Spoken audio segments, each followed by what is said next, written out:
Bakit hindi na matiis ng Diyos ang kasamaan sa mga takdang pulong?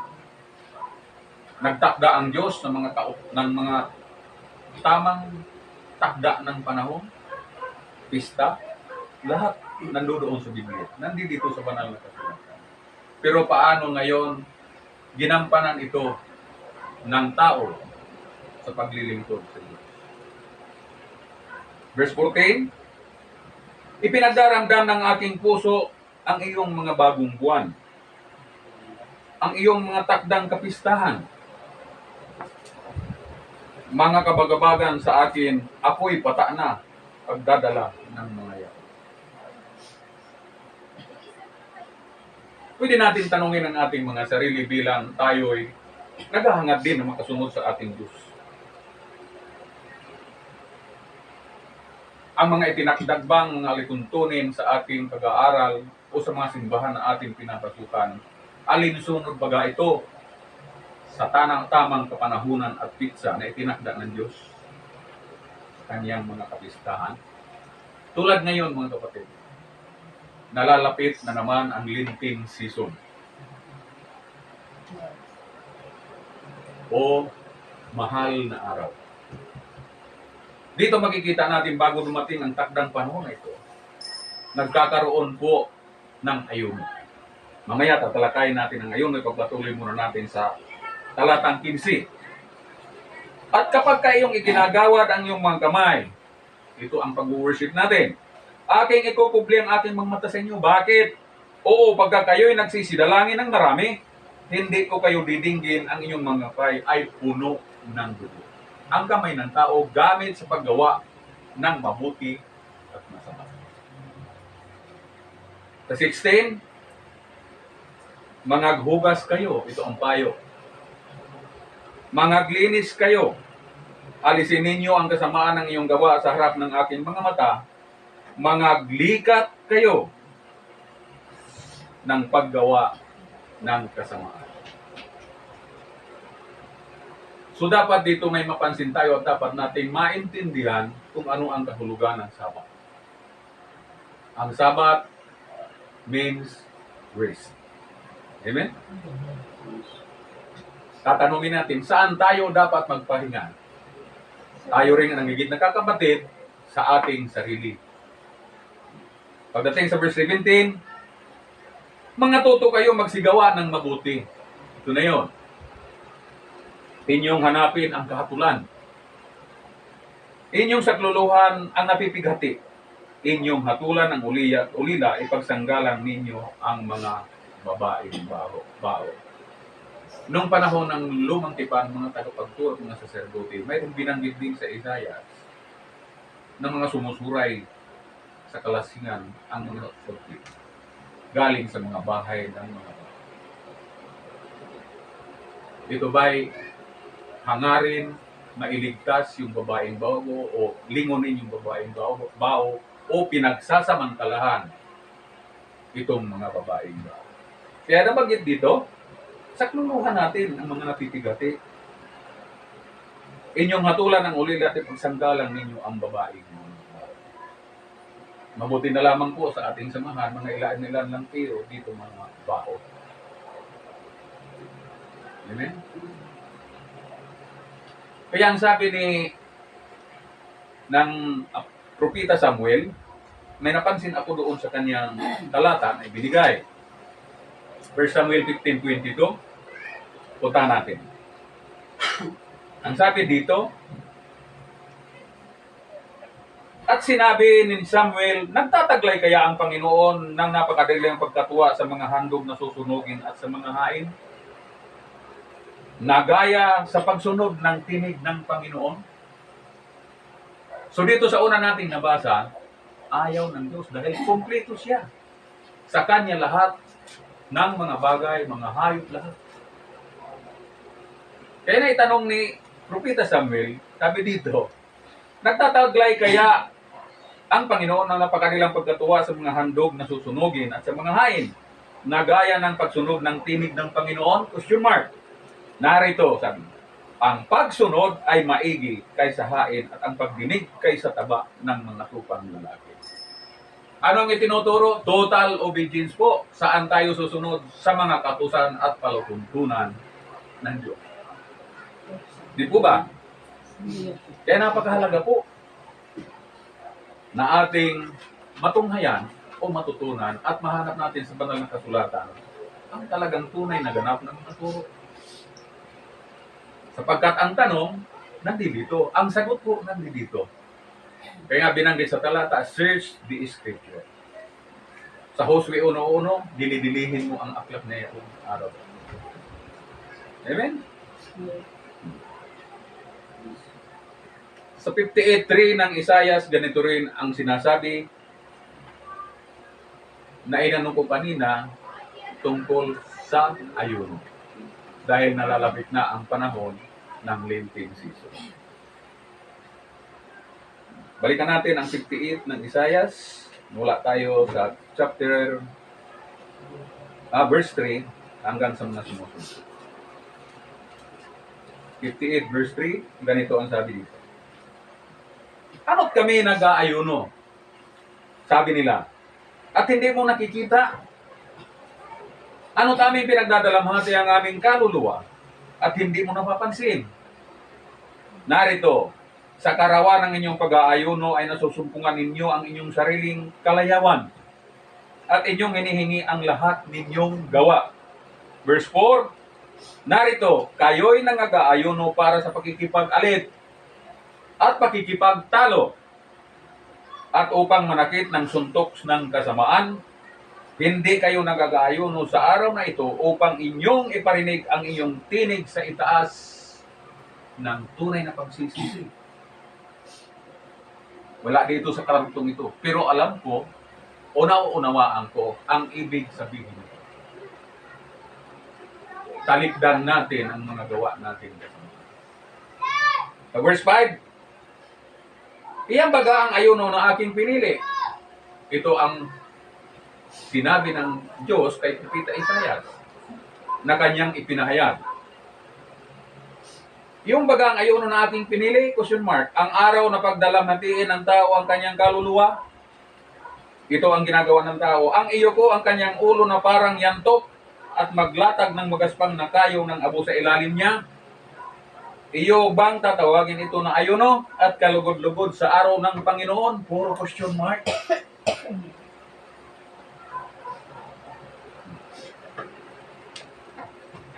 Ang kasunod na talata, ang sabi dito, binanggit kung anong ayuno ang nais ng Diyos.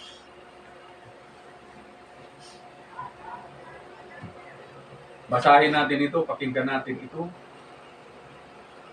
para magkaroon tayo ng kaalaman tungkol sa ayuno. Ang sabi dito, hindi baga ito ang ayuno na pinili? Nakalagin ang tali ng kasamaan. Napagaanin ang pasan ng pagiging layain ang mga napipighati. At inyong alisin ang lahat ng atang. Yan ang nais ng Diyos na ayuno. Para sa mga taong nais makasunod sa kautusan at pagtuntunan ng Diyos. Sa verse 7 ang sabi dito, hindi baga magbabahagi ng iyong tinapay sa gutom? Charity ito. Mula sa atin para sa mga dukha. At dalhin sa inyong bahay ang mga dukha na walang tuluyan. Pagka nakakita ka ng hubad, inyong bihisan. At huwag kang magkubli sa iyong kapwa tao. Ibigin mong iyong kapwa gaya ng iyong sarili. Verse 8, kung magkagayon sisikat ang liwanag na parang umaga. At iyong gagalingan ay biglang lilitaw. At ang inyong katuwiran ay mangunguna sa iyo. Ang kaluwalhatian ng Panginoon ay magiging iyong bantay likod. Is that? Kapag ginawa pala natin ang mga bagay ito ng tamang pagsunod at tamang inuutos na pinag-uutos ng banal na kasulatan,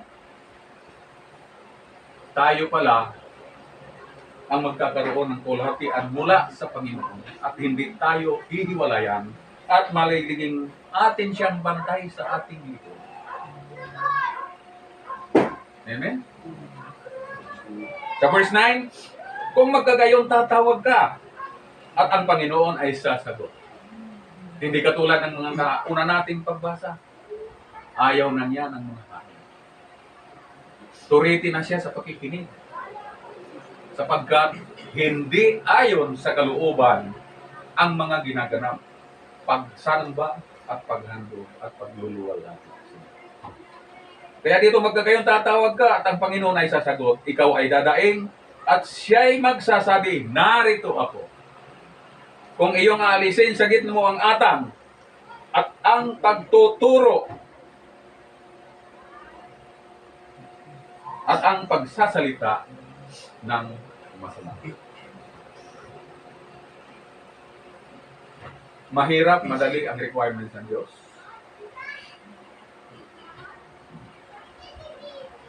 Nabanggit dito ang pagtuturo. Mga tagapagturo.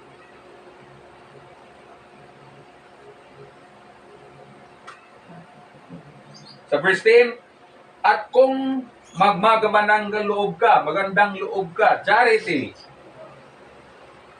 sa gutom, at iyong siyahan ang loob ng dagdadalamhating kaluluwa, kung magkagayoy, sisilang ang iyong liwanag sa kadiliman, at ang iyong kadiliman ay magiging parang katanghalian.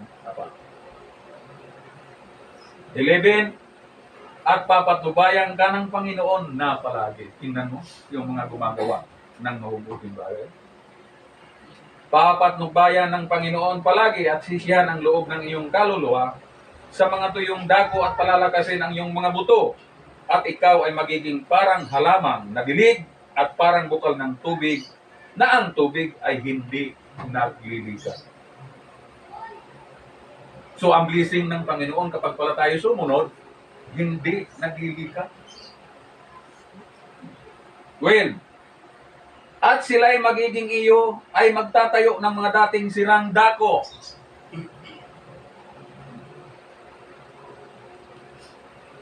Tayo na nakakaunawa, tayo na nakakaalam, anong gagawin natin? Magtatayo-tayo ng mga sirang dako sa pamamagitan ng ministry ng reconciliation at evangelism.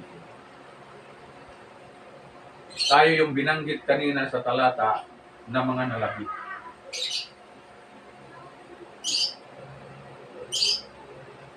Ikaw ang magbabangon ng mga patibayan ng maraming salit-salin lahi. At ikaw ang tatawagin ang tagapaghusay ng sira at tagapagsauli ng mga landas ng makatahanan. Napaka-importante po ng ministry of reconciliation. Muli natin ipaghuhusayin ang mga sira.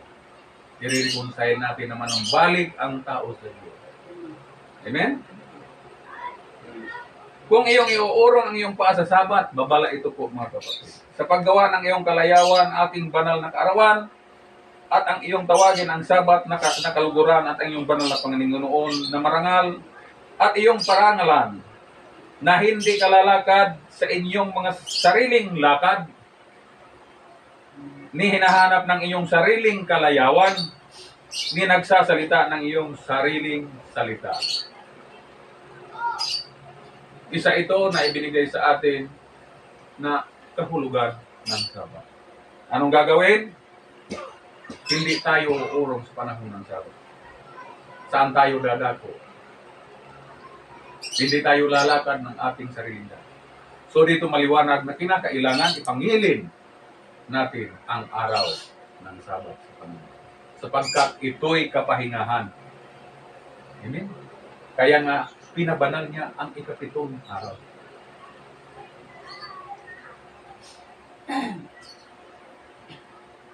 Kaya sa ating panahon, mapapansin natin, binanggit ni Apostol Santiago ang mga bagay na kanyang nasaksihan.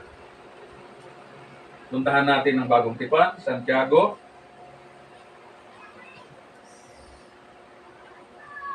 chapter 1, verse 26 to 27.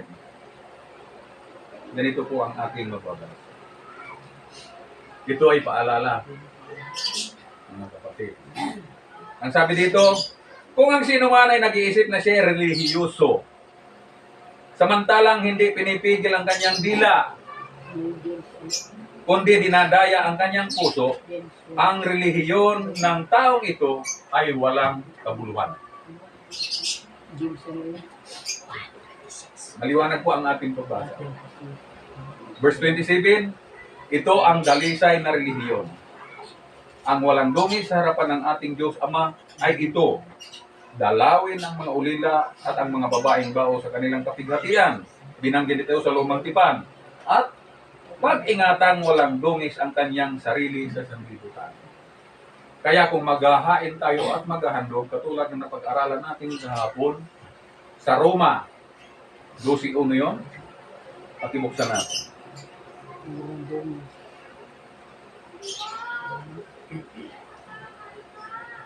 12 verse 1. Kaya ang sabi dito, kaya nga mga kapatid, ipinamamanhik ko sa inyo, sabi ni Apostol Pablo, alang-alang sa mga kahabagan ng Diyos, na inyong iharap ang inyong mga katawan na isang haing buhay, na kaaya-aya sa Diyos na siya ninyong katampatan pagsamba. Mula sa simula hanggang ngayon, nais natin ipaabot sa bawat isa na ang pagtanggap ng Diyos sa isang katampatang pagsamba natin sa Kanya, kinakailangan linisin natin ang ating buhay. Tayo rin ang higit na kakabatid kung aling mga bagay ang nagawa nating mabuti at aling bagay ang hindi kalugod na ito. Amen?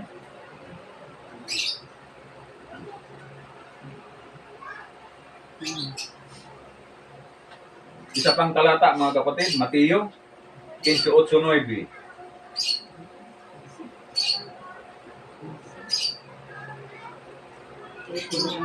Ito rin ang napansin mula kay Propeta Isaias din ito. Sa aklat ni Propeta Isaias. Ang sabi dito, ang bayang ito ay ginagalang ako ng kanilang mga labi. Datapwat ang kanilang puso ay malayo sa atin. Malayo nawa sa atin ang kaganapang ito. Na maging ang ating pagsamba at pagluwalhati sa Diyos ay talagang mula sa puso.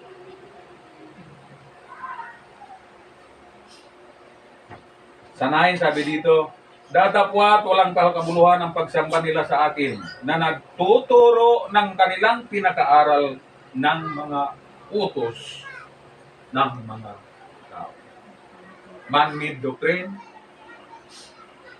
o doctrine o man.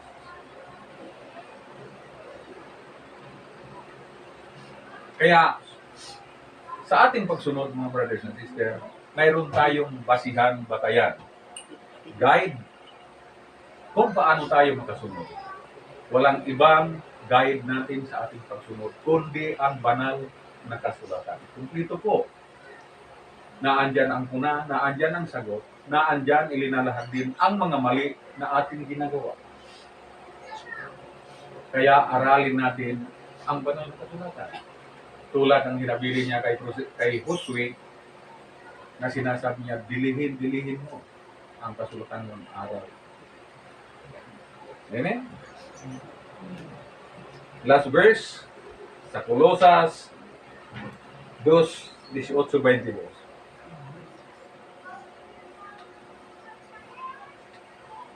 Ganito po ang ating mababasa. Mula 18. Sabi dito,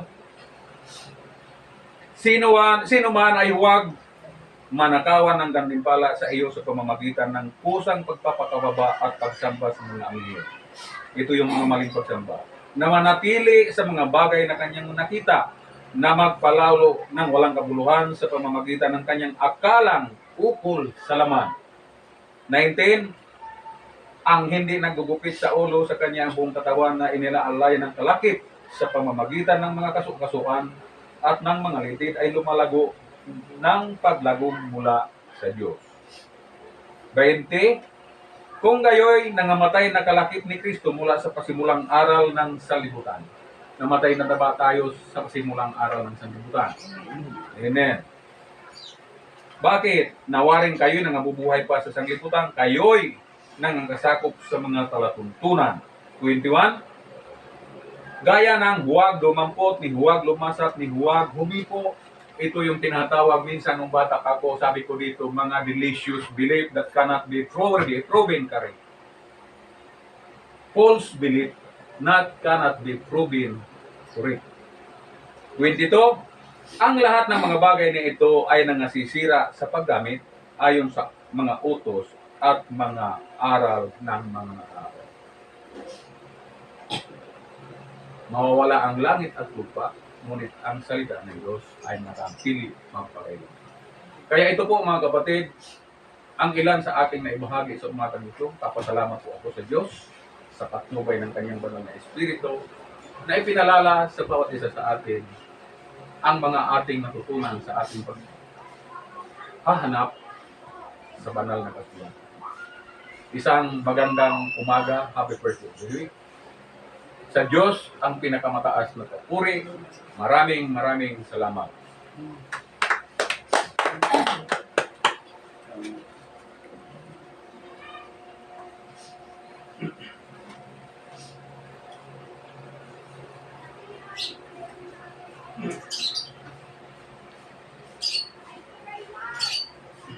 Sabi natin na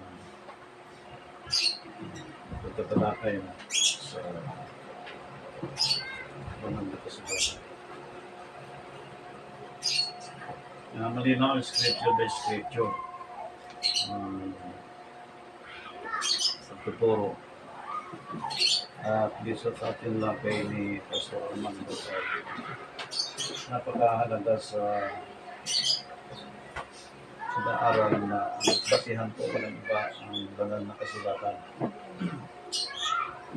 Nasa atin pong pagtatalakay sa mga regular nating pagkasubaybay ng mga followers. At we have more than 1,000 regular followers.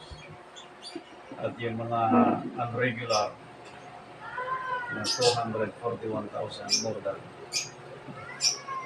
I hope yung 1,000 na followers po ay ilang grupo po ang kabilang nito. At kapag kayo po ay nakasubaybay, pwede kayong mag-send ng message po sa page para po sa mga katanungan. At malaya po ang ating libre, wala pong bayad ang pagtatanong. Ngunit, may ilang napakalaga pong tinukoy dyan na atin pong sususugan sa maikling oras. Yung aral po tungkol sa seventh day. Dahil pag sinabing seventh day, malinaw sa Genesis, God was rest. Anong araw? Ang tanong. Diba sabi na scripture on the seventh day. So ang fellowship po, in terms of religious, dinadala ang gawain sa kasalukuyan panahon sa araw ng Sabado, mayroon sa araw ng Linggo. Ang tanong, bakit Linggo? Okay. Dahil sa time ni Constantine from 321 century, mga nagsusuri, ang Sabado ay nilipat po ng Linggo. Nasa doctrine po ng Roman Catholic, ang Linggo ay ikapitong araw. Yan. Ang tanong, ito bang seventh day, which is Sunday, ito ba yung tinukoy ng Diyos na seventh day? Ang tanong naman, yung nag-celebrate din ng Saturday na kinikilala ng seventh day, ito ba yung tinutukoy ng Diyos na God was rest on the seventh day? Yan po ang mga tinatalakay nating pagtatanong sapagkat nabanggit po kanina na mahalaga po yung kapahingahan na tinutukoy ng Biblia sapagkat kapag yun po ang tutukan natin, malinaw na dahil ang Diyos ay Espiritu, walang laman, walang buto.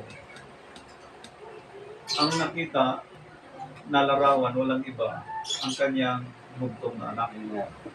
Ngayon, wala tayong ibang tititigan na paraan para matukoy natin ang eksaktong seventh day. Siyempre, walang ibang pinakamalinaw na mag-guide sa atin ang Biblia.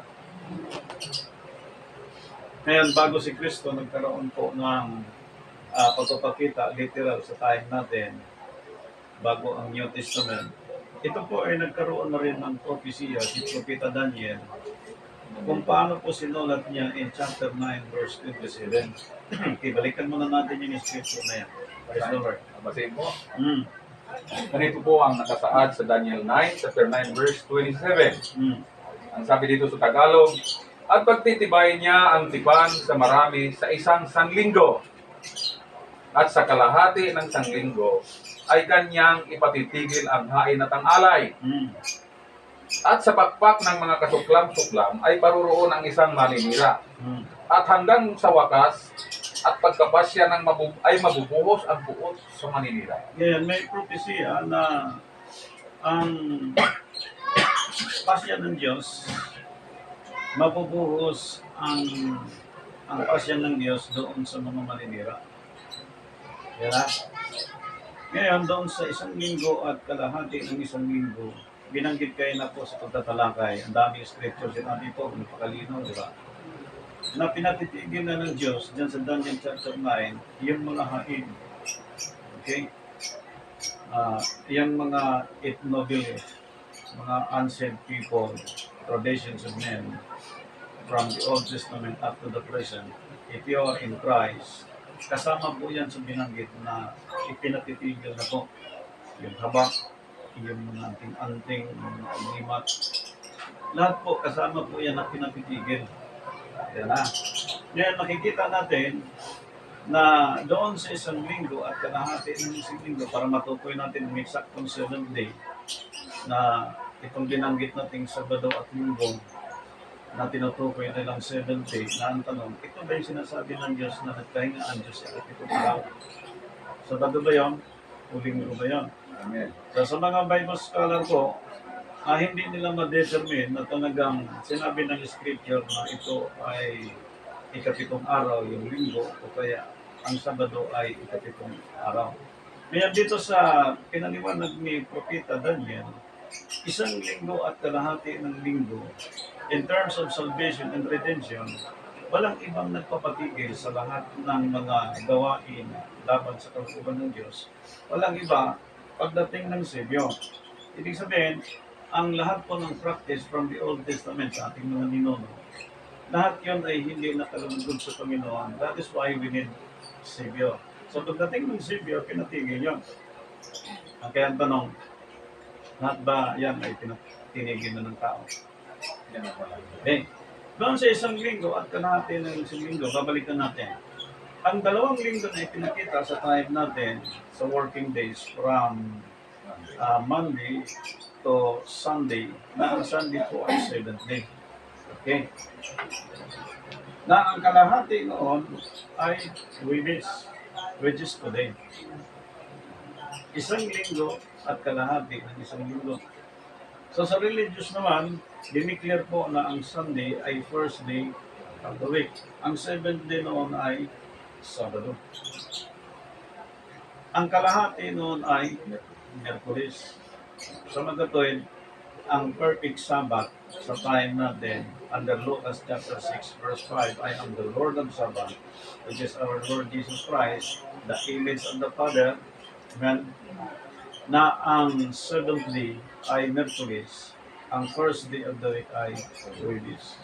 Kaya mapansin niyo sa scripture po in Matthew chapter 20 verse 1, sa pagtatapos ng Sabat, ibig sabihin, Sabat ngayon, pag kinabukasan, pumunta sa Maria Magdalena, pag kinabukasan, first day of the week. Ibig sabihin po, ang declaration natin sa time ngayon, ito yung tinutukoy, kapag nagsabat ang tao sa tamang Sabat ni Kristo, ituturo sa Kanya ang lahat ng bagay, ipalaala sa Kanya ang lahat ng bagay.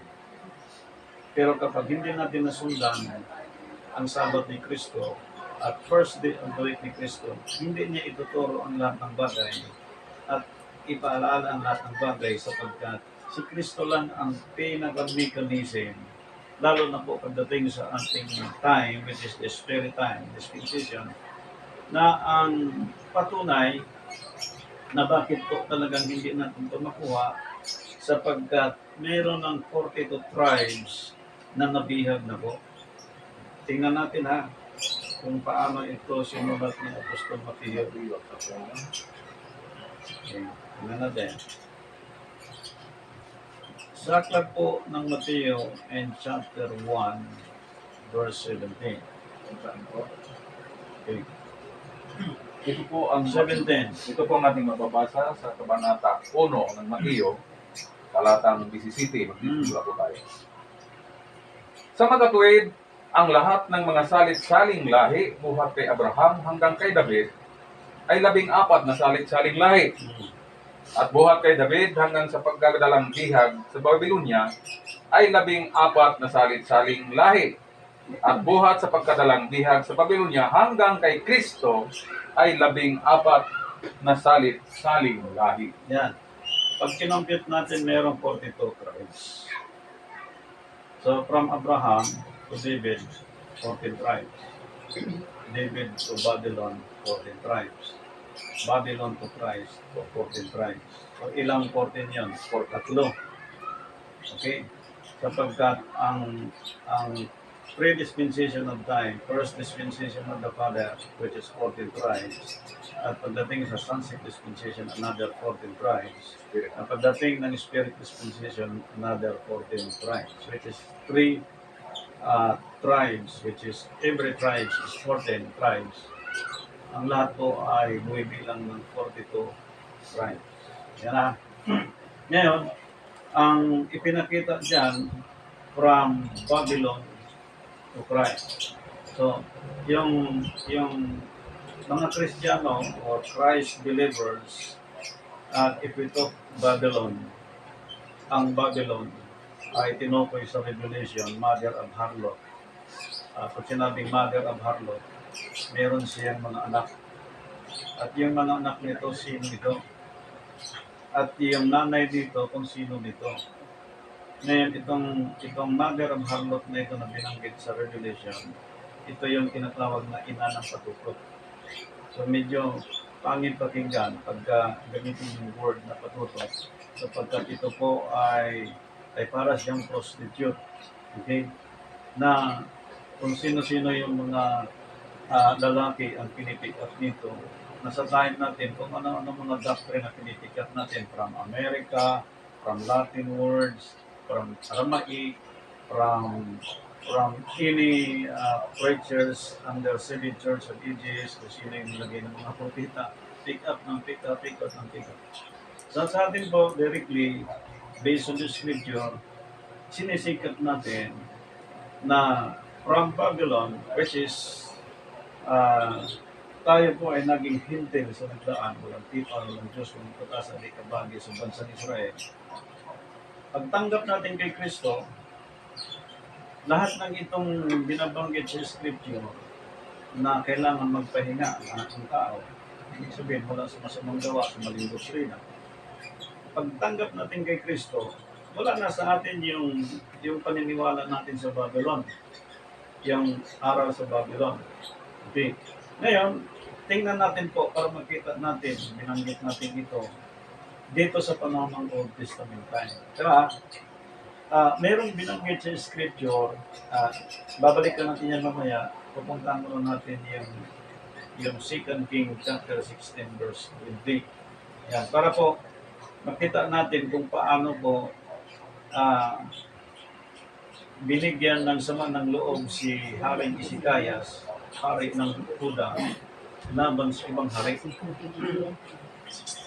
Ang sabi po dito, chapter 16 verse 20. Ito po ang ating mababasa. Ikalawang hari, kabanata 16, talata 20. At si Akas ay natulog na kasama ng kanyang mga magulang, at inilibing na kasama ng kanyang mga magulang sa bayan ni David, at si Ezekias na kanyang anak ay naghari na kahaliliya. Ang tanong, saan naghari si Ezekias sa panahon yan? Di ba po, sa Huda. Si Ezekias po, isang hari na pinagkatiwalaan ng Diyos sa bansang Huda. Okay. Ngayon sa pagkakataon na ipinakita din po dito sa talatang ito, nang sabi dito, mangyari nga ng 3 taon ni Uzias na anak ni Ela na hari sa Israel, na si Ezekias na anak ni Akaz na hari sa Juda ay nagpasimulang maghari. So kung bibilangin natin yung mga hari pong nagdaan sa Israel, ang dami. Okay? At ipinakita din po sa time na yon na ang galit na galit kay Haring Ezekias, walang iba yung bansang Assyria. Yan na. Yung bansang Assyria, meron pong hari po doon na galit kay Haring Ezekias. Ezekias po, na hari ng Huda, ay meron siyang best friend na propeta. Na isa dito si propeta Isaias. Na si propeta Isaias, isa sa mga major prophet of God sa Biblia, sa Old Testament, na kapag ang isang hari, meron siyang best friend na servants of the Lord, ibig sabihin, close din yung hari na yon sa Diyos, like Ezekias. Amen.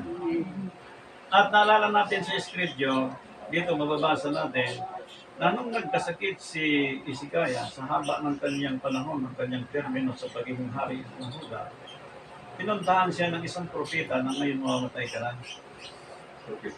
Ngunit, tumakbo si Ezekias, lumuhod sa isang gilid at nalangin sa Panginoon, hingi siya ng tawad sa Diyos, natangin siya sa Panginoon, na instead namatay siya, na instantly sa araw na yon, alis na po yung propeta, biglang binigyan ng Diyos ng revelation yung propeta, na sabihin mo sa kanya, nadagdagan ko pa siya ng another 15 years.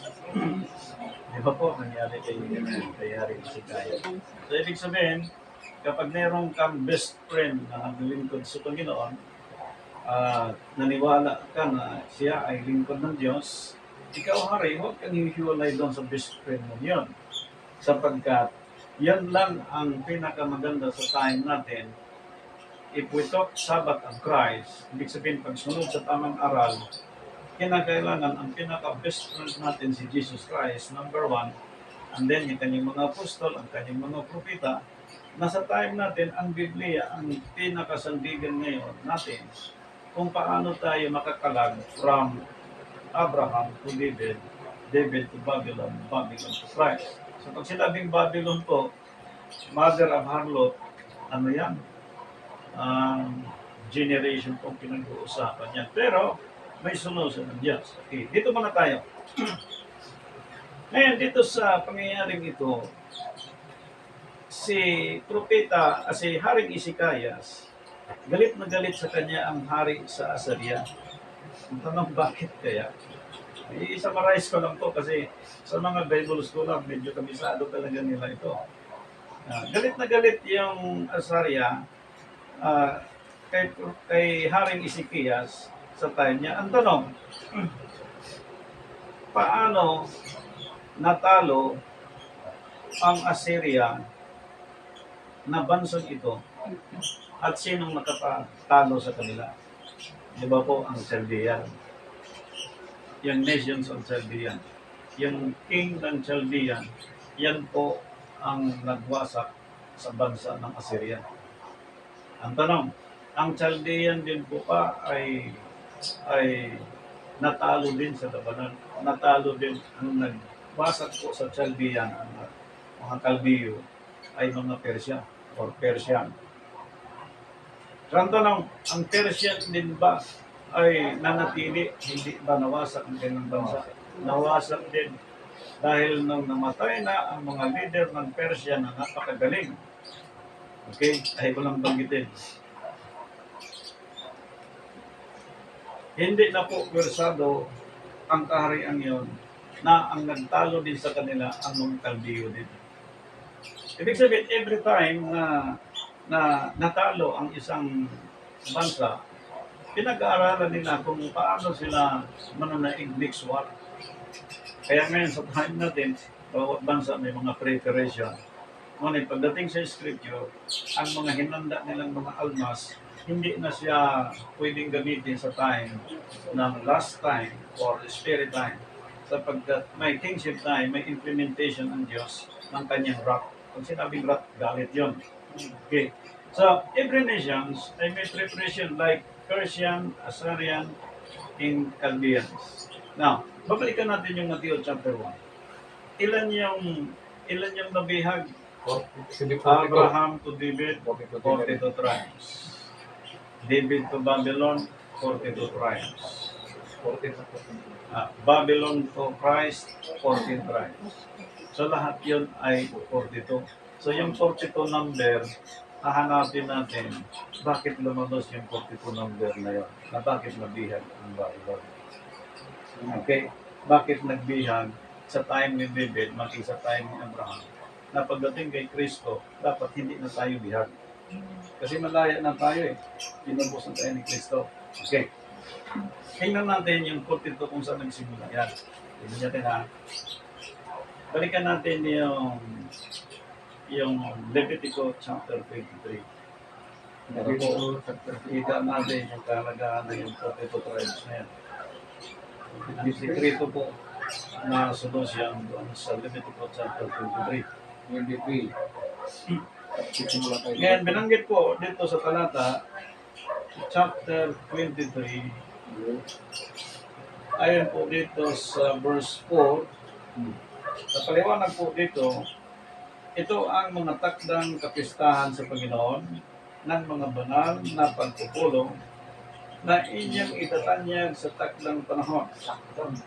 Sa unang buwan ng ika-14 na araw ng buwan, ibig sabihin, if we took Hebrew calendar, ang Hebrew calendar ay, ang unang buwan ay Abib or Nisan.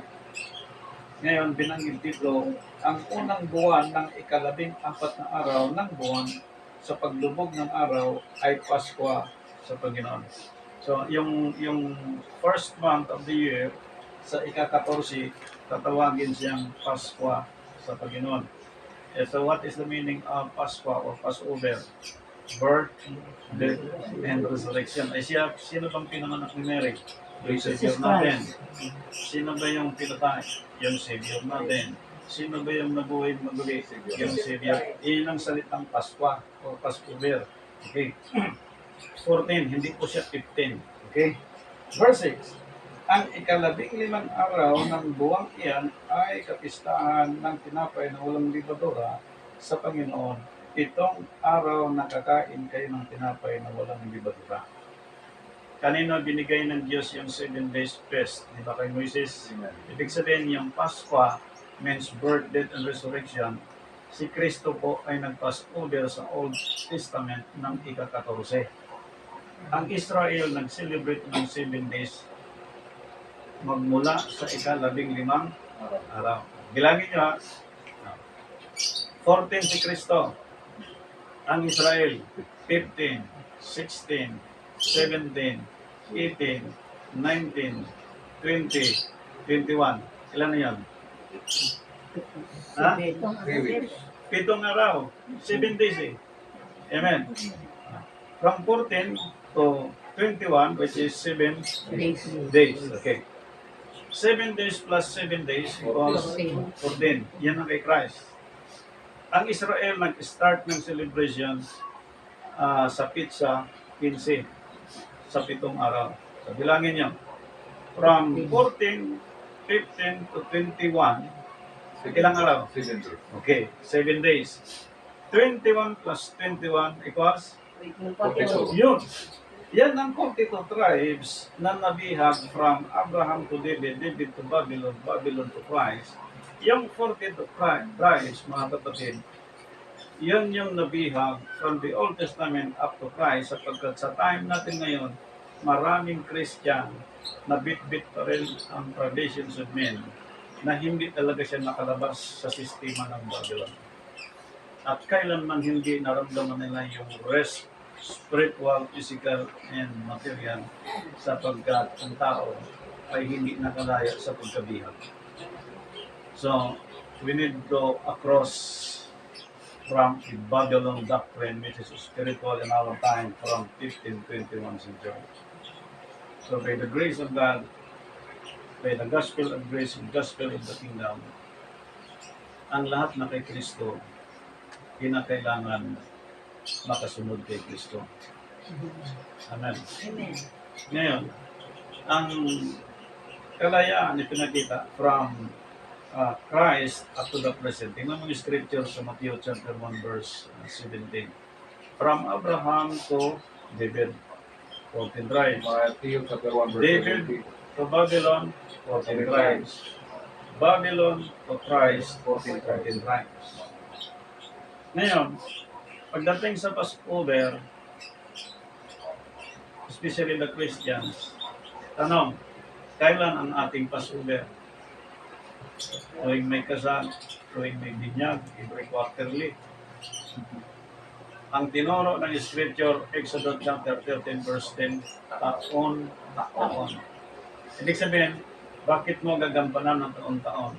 Because you are in Christ, from Babylon to Christ. If you are in Christ, hindi ka na mag-celebrate ng quarterly at every weekly, kundi yearly na. Amen. Amen. Ayan, if you are in Christ, December 25,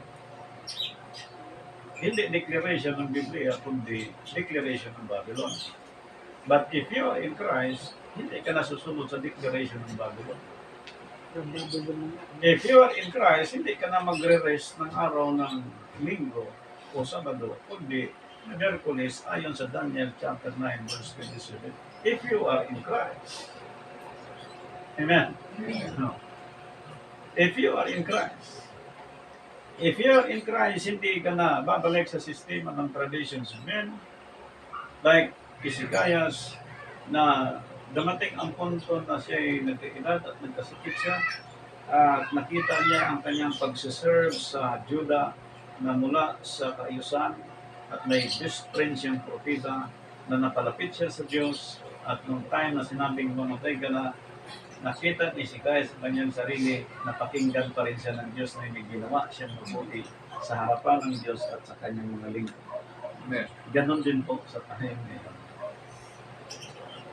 There is a time of rest spiritually, ngunit buhay tayo sa pisikal at maranasan natin ang kalayaan from the Babylon up to the present na sa time natin pag presidente every 6 years pinalitan. Amen. Amen. May mga degree, may mga ordinances, ngunit kinalitan ni Kristo. Sabi ng Isaiah chapter 9 verse 6 and 7, ang kanyang kaharian ay walang katapusan. Ang kanyang gobyerno ay pairanin niya sa panahon ngayon. Dahil lahat ng panggobyerno, mga hari, mga hukom na hiningi ng Israel, failure hanggang Babylon, hanggang kay Kristo. Ngayon si Kristo na ang King and Lord natin, pairalin na niya ang kanyang gobyerno. Gusto niyang pahingayin ang lahat ng tao sa tamang paglilingkod. And that is why we are pastors and bishops, minister of reconciliation, Philippine International Missionary, under Jesus Christ government. We are independent as office of the bishop. But we have more than 1,000 active followers sa aming pong page. Sa mga nagtatanong, may mga naghihingi ng payo. Tayo po ay nagbibigay libre, walang bayan. At uli, sa tulong ng Diyos sa pagdiriwang natin sa kanyang katuwiran, sa ilalim ng kanyang panggobyerno, tulad ngayon, bakit umaga po ang celebration sa First Day of Glory? Dahil early morning, pumunta si Maria Magdalena at nabuhay na ang Panginoon. So ang AM sa time natin, from 12:01 up to 11:59. So pagdating ng 12, noon na po yan, papasok na pong PM yan. So, ang time natin ngayon, pasok po ng AM. Ganon din po ang Sabat. Ang Sabat, 9th hour, hapon, alas 3 ng hapon, na ang ating Sabat po, every Wednesday ay alas 3 ng hapon. Sinasabi ko lang para po alam nyo na napakahalaga ang oras, napakahalaga ang araw, sapagkat may sinabi sa Romans chapter 14 verse 5. Tingnan natin. Romans chapter 14 verse 5. Hmm. Ito po ang ating mababasa.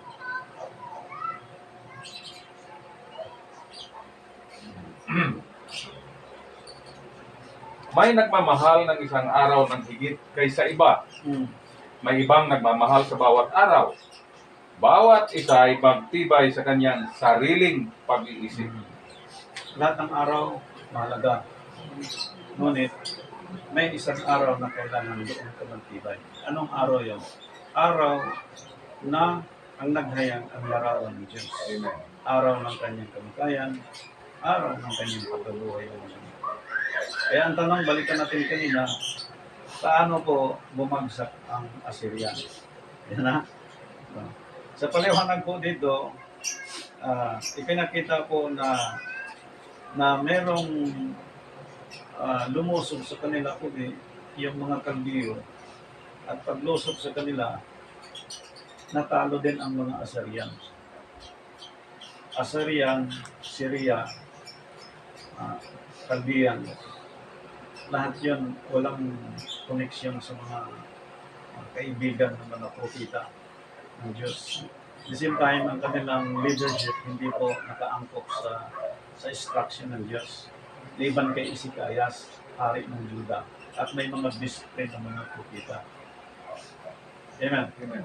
Ngayon, kung nagkasala si Isikayas, maaari, tulad ni David, na nagkasala si David, na si David pinatawad din ng Diyos. Pero kahit gustong patayin ni Saul si David, don't touch the anointed one. Ibig sabihin, kahit magkasala ang kanyang lingkod, bago siya nagkasala, ano ng Diyos yan? Kapag sinaktan siya ng ibang nations, like Persian, like Assyria, like Chaldeans, yung pagkatalo, pagkalibol niyan, ang masabi natin, maraanan ng Diyos yan. Hindi sa galing ng tao, hindi sa husay ng kanilang armas, sa talino nila hindi ito. Dahil liban ng kay Isikayas, secured ang kanyang paghahari at sa kanyang pamilya, na kahit dumating na ang punto na siya mamatay na, dahil may sakit ko siya malubha. Ngunit dahil sa may ginawa siyang mabuti sa Panginoon, na anuman yun sa kanyang paghahari, yan ay binilang ng Diyos na isang katuwiran ng Isikayas, kaya binigyan siya another 15 years extension ng kanyang buhay. Ganon din po sa time natin, if you die in Christ, you live in Christ. Kapag namatay ka na sa sistema ng Babylon, ang pamumuhay natin ngayon, ang pamumuhay na natin kay Kristo. So ang buhay natin ay hindi na sa dating situation, kundi buhay na ni Kristo. Tama ang New Year, tama ang birthday ni Jesus Christ, tama ang Pascuder, tama po ang Pentecost, tama ang Test of Tabernacle, at tama ang 7th day of the week, tama po ang first day of the week. At yung pitong na yan, mga kapatid kay Kristo, mahirap aralin, at wala po yan sa Gospel of Grace, kundi sa Gospel of the Kingdom. At ito po, ang pitong na yan ay para sa kaharian ng ating Panginoon Kristo. Amen. So, dahil si Kristo ang ating hari, si Kristo ang pinaka-hari sa buong daigdig, lahat ng bansa, ang sabi ng Revelation, ay napapasok ang Panginoon. And we will be ready in every nations. So those nations are very strong now. You must start praying to God and bow down your knee and give yourself to surrender unto the Lord. That Lord, I'm sorry. Sapagkat kahit sino kang matalino at matapang at napakayamang bansa, sa Diyos isang titik ka lang. That is why in Christ government, nagpapaabot sa lahat ng tao, nag-encourage po sa sinuman na may mga bansa kung pinakita na sila nagpilikulan, liban sa bansa na pinagarian ng mga tao pinakita ng Diyos, like Isikayas. Amen. Salamat sa Panginoon sa lahat ng ito, sa binabi kanina, sa pagkatalakay ni Pastor Romando, from the Old Testament up to the present, through Jesus Christ at His kingship time, dito tayo magpailalim sa kanyang paghahari. Amen. Dahil walang 6 years na limitation ang kingship ng Jesus Christ, kundi magpasawalan ng daan. Hanggat may generation, siyang king. Hanggat may tao sa mundo, siyang king. Sa Diyos ko ang pinakamataas na sorry. I'll be happy for you. Praise the Lord.